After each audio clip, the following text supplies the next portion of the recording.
Oke teman-teman, Assalamualaikum warahmatullahi wabarakatuh.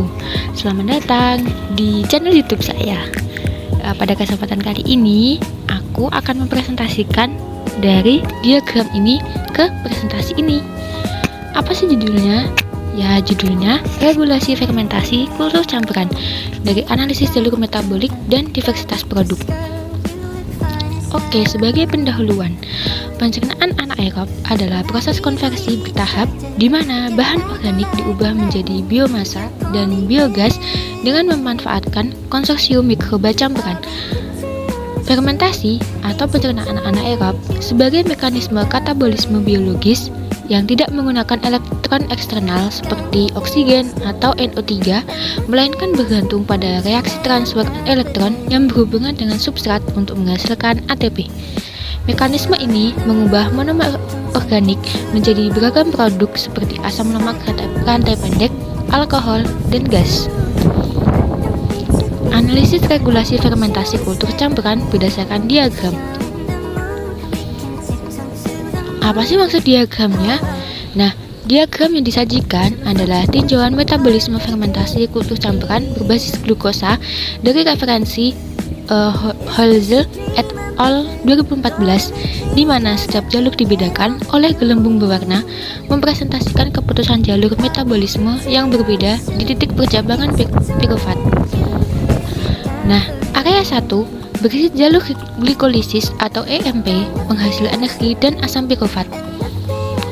Di area 2 ada cabang yang mengarah ke produk bereduksi tinggi seperti laktat dan 1,2 propandiol.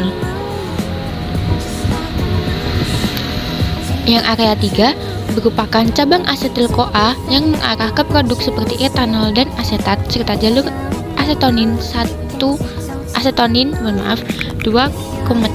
butadienol.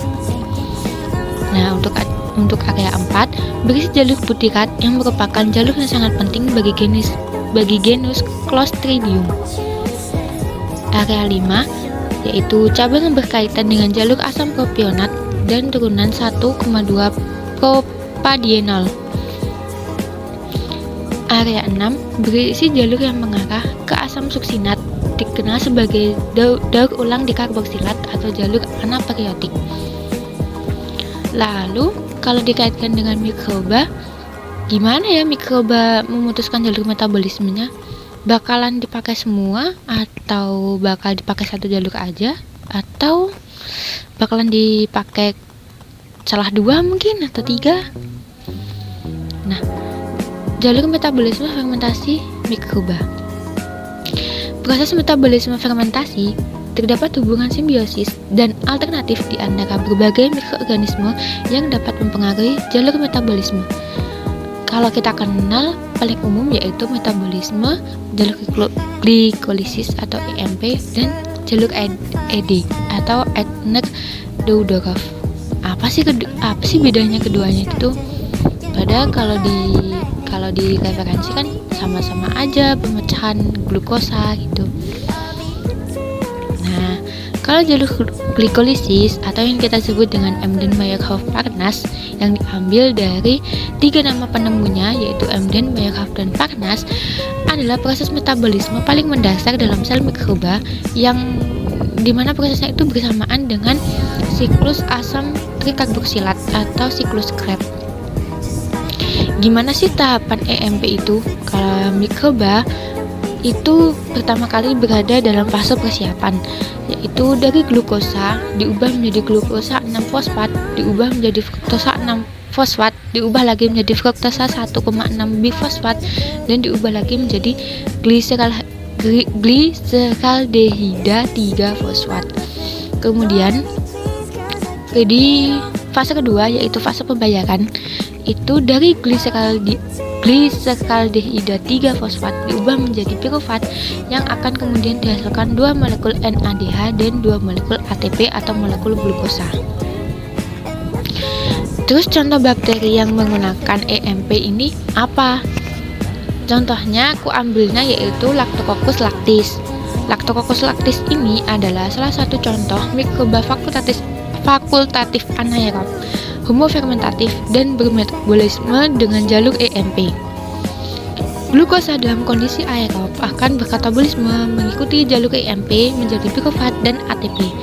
Pirofat dalam keadaan aerob akan terkonversi menjadi karbon dioksida dan NADH melalui siklus Krebs. Pirofat dalam keadaan anaerob akan terkonversi menjadi asam laktat. Sesuai namanya, yaitu Lactococcus lactis. Namanya udah Lactococcus, jadi pirofat ini akan dikonversi menjadi pirofat akan dikonversi menjadi asam laktat. Kedua, jalur ED atau Eppner-Daudorf. Jalur ED adalah jalur alternatif bagi sebagian mikroba dalam ekspresi energi dari glukosa. Degradasi glukosa menjadi pirofat lebih sederhana karena membutuhkan sedikit enzim. ED mengubah 6-fosfogluconat menjadi pirofat dan gliseraldehida dalam 2 langkah enzimatik. Dimulai dehidrasi 6-fosfat glukosa menjadi 2 keto 3 dioksi 6-fosfogluconat atau yang kita kenal dengan KDPG. Nah, KDPG ini dibelah menjadi pirofat dan GAB oleh KDPG aldolase, sehingga hasilnya itu setengah ATP per mol glukosa, sama seperti glikolisis. Cuma kalau glikolisis kan tadi dia jumlahnya ada 2 molekul NADH dan 2 molekul ATP glukosa, tapi kalau di ED itu hanya dihasilkan setengah ATP dari mol glukosa. Sebenarnya sama, yaitu pemecahan glukosa, tapi bedanya ED ini tuh jalur yang lebih alternatif dibanding yang EMP yang lebih ribet karena ada siklus Krebs. Nah, kalau di ED ini kan nggak ada, jadi langsung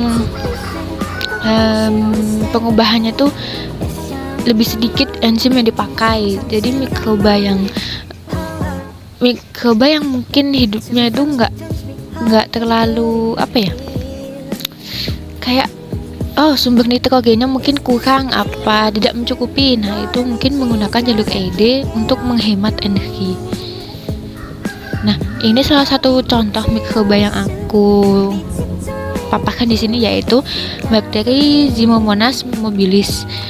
Bakteri ini tuh bakteri aerob yang mampu berfotosintesis cenderung menggunakan jalur ED dibanding EMP. Bakteri yang menggunakan jalur ED yang diketahui yaitu Pseudomonas saccharophylla, Ximomonas mobilis, Escherichia coli, dan sebagian besar Pseudomonas. Ximomonas mobilis adalah contoh bakteri unik yang sepenuhnya bergantung pada jalur ED untuk katabolisme glukosa dan gula dalam kondisi anaerob. Nah, ada nggak sih mikroba yang menggunakan jalur EMP dan ED secara bergantian untuk metabolisme glukosa? Ini ada, contohnya Escherichia coli yang punya kemampuan untuk menggunakan jalur EMP maupun ED, bahkan dapat beralih di antara keduanya tergantung genetik dan kulturnya. Terus kalau kita dalam proses fermentasi, kita kan biasanya ada itu ya, kayak entah kontaminasi atau mungkin substratnya mau diganti atau bagaimana. Itu gimana sih fermentasinya, bakal tetap berjalan apa enggak? Jawabannya tetap akan berjalan karena bakteri dapat menyesuaikan jalur metabolismenya melalui fermentasi bertingkat. Fermentasi bertingkat tuh maksudnya kita berkaitan sama kayak pola pertumbuhan diauksik, di mana pertumbuhan itu tuh terjadi 2 kali, yang dimana yang tengah-tengahnya itu tuh ada fase lag sebentar. Jadi misalnya bakteri E. coli ini ditumbuhkan dalam kultur yang berisi glukosa dan laktosa. Karena glukosa dan laktosa ini lebih sederhana glukosa daripada laktosa, jadi E. coli akan memanfaatkan glukosa terlebih dahulu sampai habis nutrisinya, lalu dia akan mengalami fase lag sebentar. Fase lag kayak di kurva itu akan lurus gitu, terus nanti dia akan naik lagi, tapi naiknya itu lambat. Dia akan mencerna atau mengambil nutrisi dari laktosa, karena laktosa kan lebih itu ya, tergolong polisakarida. Nah, gula susu. Jadi kayak E. coli itu akan mengambil nutrisi yang lebih sederhana dibanding maaf. E. coli akan mengambil nutrisi yang lebih mudah dicerna, lalu berhenti sebentar untuk menyesuaikan, kemudian dia akan tumbuh lagi dengan nutrisi yang lebih susah. Karena mikroba memiliki sistem represi katabolit karbon (CCR) sehingga dapat terjadi metabolisme dioksik. Nah, dia punya sistem represi katabolit karbon atau CCR. Nah, kalau kita perhatikan diagram lagi yang tadi ini kan ada cabang-cabangnya kan. Kira-kira ada produknya nggak sih yang bisa berpengaruh ke industri fermentasi? Ada dong. Nah, diagram tersebut menunjukkan berbagai produk yang dapat dihasilkan setelah glukosa diubah menjadi pirufat di area 1. Setiap area adalah jalur produk akhir yang dipilih mikroba untuk menyeimbangkan kebutuhan ATP dan kofaktor redoks atau NADH+.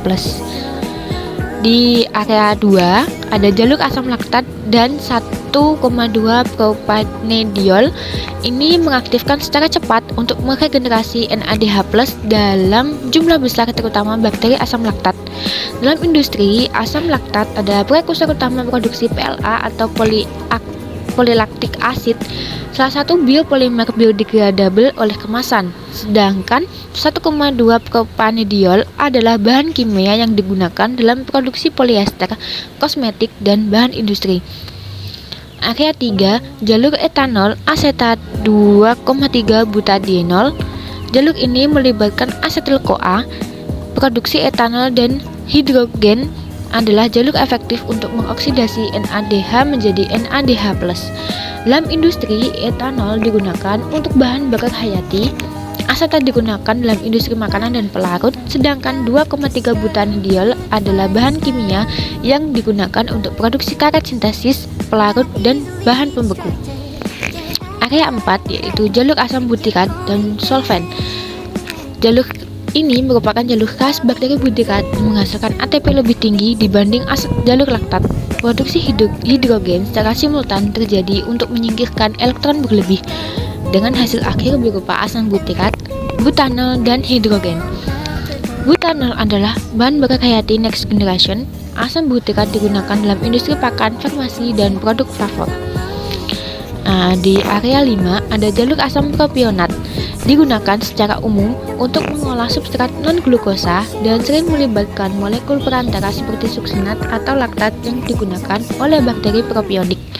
Produk utama yang dihasilkan adalah asam propionat yang dalam industri digunakan sebagai pengawet makanan dan agen anti jamur. Di area 6, jalur asam dekarboksilat atau suksinat, yaitu mengarah melalui oksaloasetat dan merupakan jalur reduktif yang penting bagi beberapa enterobakteria.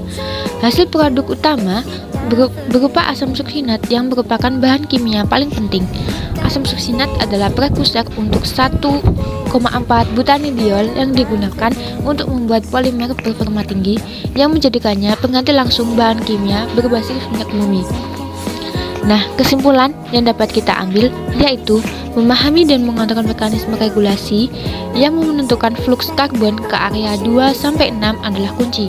Dengan menguasai kontrol ini, kita dapat mengontrol selektivitas produk secara presisi dan memaksimalkan hasil produk bernilai tinggi dalam proses biorefinery. Ini ada beberapa daftar pustaka yang saya gunakan untuk presentasi kali ini. Sekian dari saya, kurang lebihnya mohon maaf. Wassalamualaikum warahmatullahi wabarakatuh.